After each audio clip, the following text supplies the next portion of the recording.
Hey guys, today I want to make a little kind of like informal video about one of my favorite artists, Chiho Aoshima.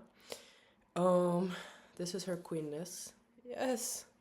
Um, and yeah, she was a part of, and I guess she still is a part of the Kai Kai Kiki group, which is the group that which is the art collective that Takashi Murakami founded. And y'all know Takashi Murakami, he's the guy with the flowers faces, and he did collab with Louis Vuitton during Marc Jacobs' reign. We can put it that way. Um, and yeah, she's just an icon. I want to show y'all some of her art just straight off of um, just Google searching her. It's so good. I love how much nature she puts in her images. And she's famous for using this element right here. Ooh! I just dropped my pin. This element right here, which is called a Bevier curve.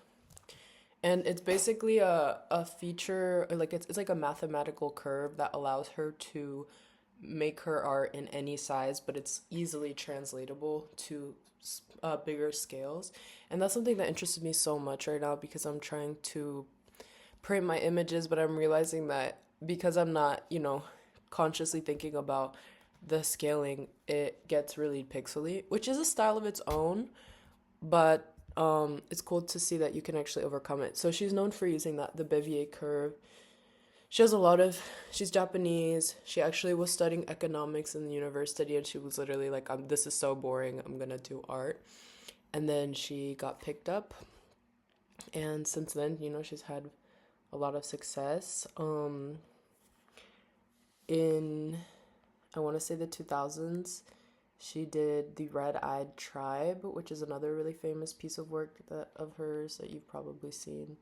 I'm actually curious if you've seen her work because I don't see her get talked about as much as Takashi or Ayo Takano, but who was also in the Kai Kai Kiki.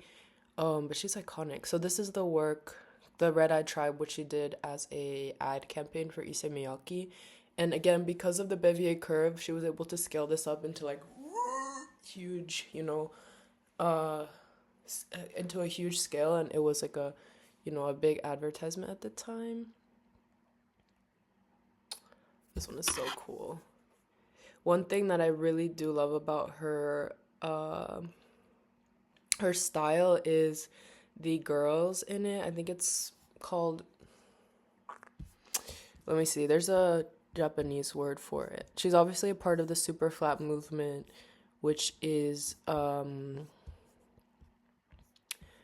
it's a postmodern art movement founded by Takashi Murakami. So it's this very digital sort of lack of shading, and it's, to me, it's kind of, oh, not it turned off as I'm reading my sources, being Wikipedia. Anyways, to me it reminds me of, it's kind of like playful, like cartoony, like anime-y for me. That's what I'm reminded of, at least. Y'all can see like everything I do. But but yeah, okay, it's called shoujo. Shoujo is the this sort of like young womany, it's sort of, I think it's a category of anime, and it's part of that influence is here with these women that she uses.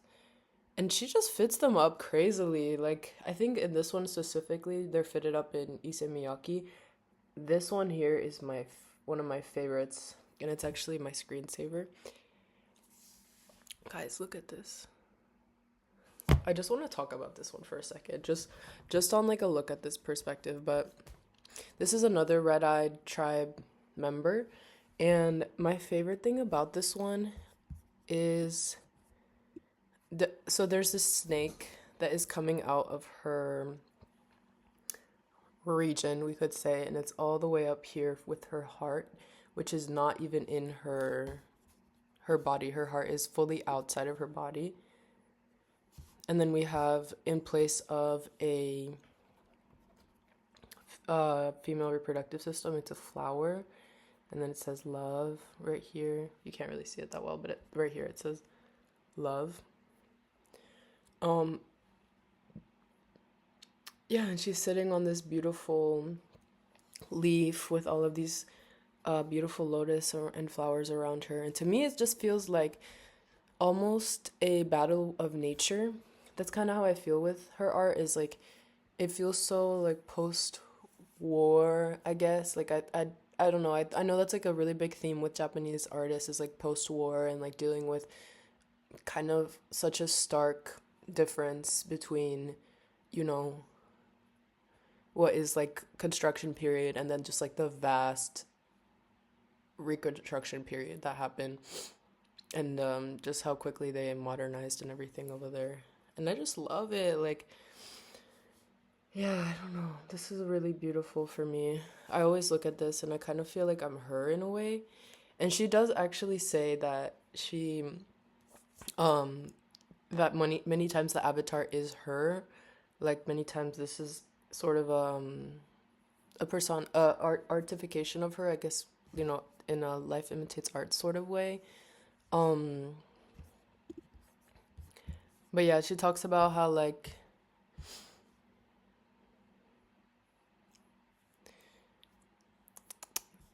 she didn't really like living in Tokyo because it was sort of it formed in a haphazard way, but she can still see nature in it, just how she does in uh she can still see beauty in it, just how she does in nature.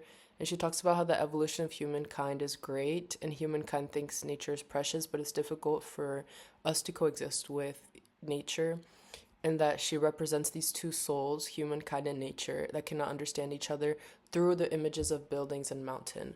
So you will see that. Let me show you guys another one, because oftentimes like she does have these themes of um for example, like this is city skyscrapers that are humans, like skyscrapers with faces on them.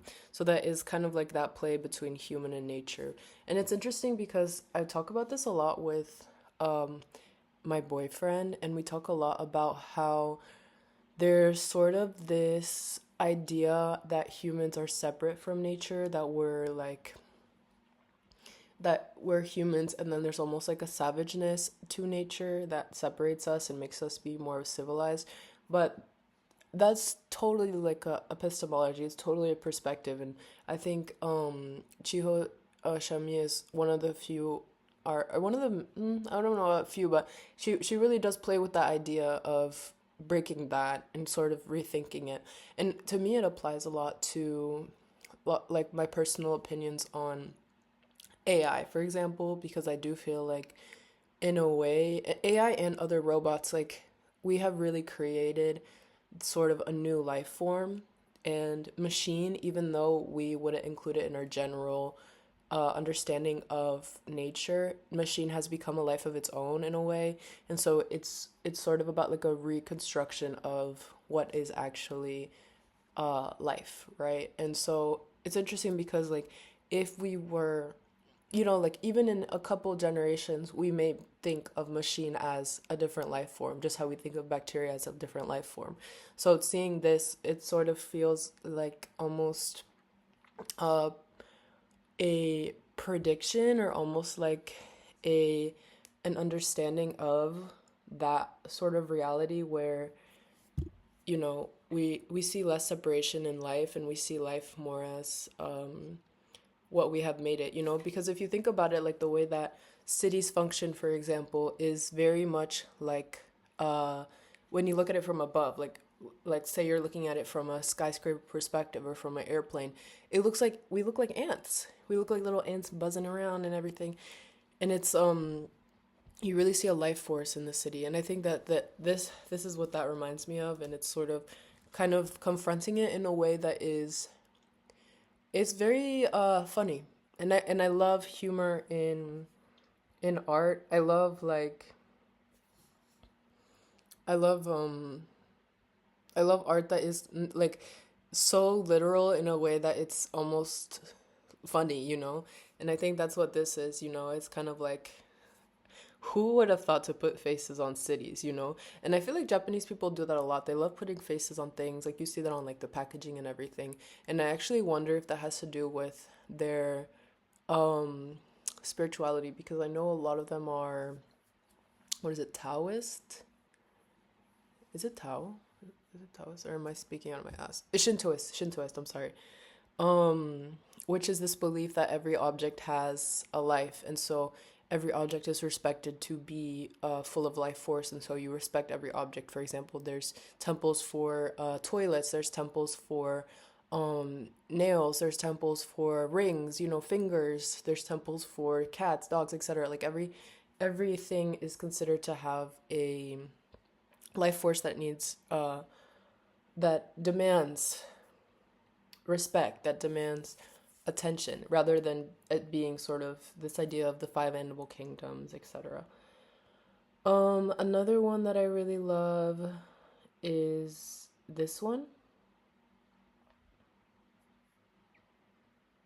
Let me see if I can find a good photo of it. This one is called the Divine Gas.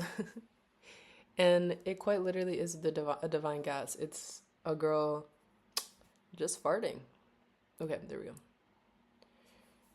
So here we have another one of her little avatar images, and then she's just kind of throwing it out, letting it ripping some cheese. And then you can see that there's a little character up above as well. I just love it. I don't know. This one, I will put my interpretation, but I would rather just let y'all kind of take it in. To me, it's kind of like almost something about circle of life, about there being life even in farts, you know, or about like about like, do we think about that, the energy that a fart can carry? That's my personal interpretation, but y'all don't need to take that one so hard. Um but yeah, there's another one that I want to show y'all about this concept of nature and human, because she does this a lot. She does the city to the person, the human face on a city a lot, but she also does the human face on a mountain a lot. Um, and so I want to show y'all that one.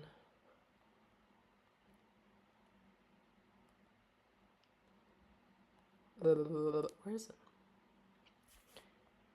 Chiho, Aoshima Mountain. Okay. Okay, here's one. So this, for example, another super beautiful landscape, and then we have here a human face and a mountain. And it's just like it's almost this idea of mother nature, and kind of again this like blurring of the lines between humankind and nature, which I think is like maybe one of her biggest themes and the biggest things that she explores, and it's just so beautifully done. This is another mountain. This is the reverse, right? City as human. This is another mountain of hers. Ah, it's so good. I also just love the way that she uses color. Like, I think the way, like, her gradients and everything. I'm pretty sure she uses Adobe Photoshop. I think that's where she, like, really started getting her start. This is a work called Mountain as well. And I will say, guys, I've been obsessed with her art for years, and I am never able to find high quality versions of it, which is like kind of counterintuitive, because I would have thought that because of the Bevier curve that she actually has a lot of high quality images on there. But I guess I don't know how it works. Maybe it's just copyright issues, stuff like that. Um, yes, this is another one. Like, it's just so good. Like, I just want to live in her universe. That's just how I feel about her art. I just want to live in it. I'm like, put me in there, because it just there's such a calmness to it, really. Um, and so you'll see a lot of the time she'll print her stuff onto other surfaces, like some sort of plastic, some sort of leather. There is really like this uh ease to her printing. She's able to put her sculptures, basically, or not her sculptures. She's able to put her images wherever she wants, because of the the conversion and it being just so easy to do. This is another really good one. I love it. I feel like humans have a ability to corrupt nature, and I think that the way that she perceives nature and humankind are very harmonious. I think that's refreshing, I would say. Any other things I wanted to say? Kind of touched on everything. It says that her themes include often like ghosts, demons, nature, a lot of stuff about nature and civilization, creation and destruction, life and death. Um, she talks about how she likes um, these sort of very beautiful, fun, like sort of upbeat tones, but she is also interested in darker themes as well. So I'm actually interested to know what dark themes in question, because I don't really feel like a lot of them are dark, but um maybe I just haven't seen those. Maybe those are like undercover. Those are like shh, shh, shh. That's the cool thing about artists, is like there's such a vast universe to each of them that you don't know what you're not seeing, you know? Like for example, even me, like even though I'm not as prolific as this artist. I feel like I have such a vast universe of my own that I don't even share some of it, you know? But yeah, I think that's about it. I'm trying to think if there's oh yeah, she's done some she's done some animations, which could be cool to check out if you're interested in her work. Um, I challenge you to try to find them. It's super hard to find things like that. I know, for example, I tried to find Sebastian Masudo's Alice in Wonderland, and it was next to impossible. It's like lost media at this point. But if you are able to find it, send me it because I want to see it. And if you're able to find Sebastian Masudo's Alice in Wonderland, also please send me that because I've been looking for it for years. Yes, I hope you guys enjoyed. Let me like just pick one last image to show. Um, this one's crazy. This is maybe the darker images. Um, yeah, this is crazy. It looks like an explosion. Yeah, this is definitely the darker stuff. This looks like destruction and ghost and stuff. I wonder what she has lived. Um, anyways, y'all have a good day. I hope this has inspired you. I hope you like this artist and it inspires you to look deeper into her.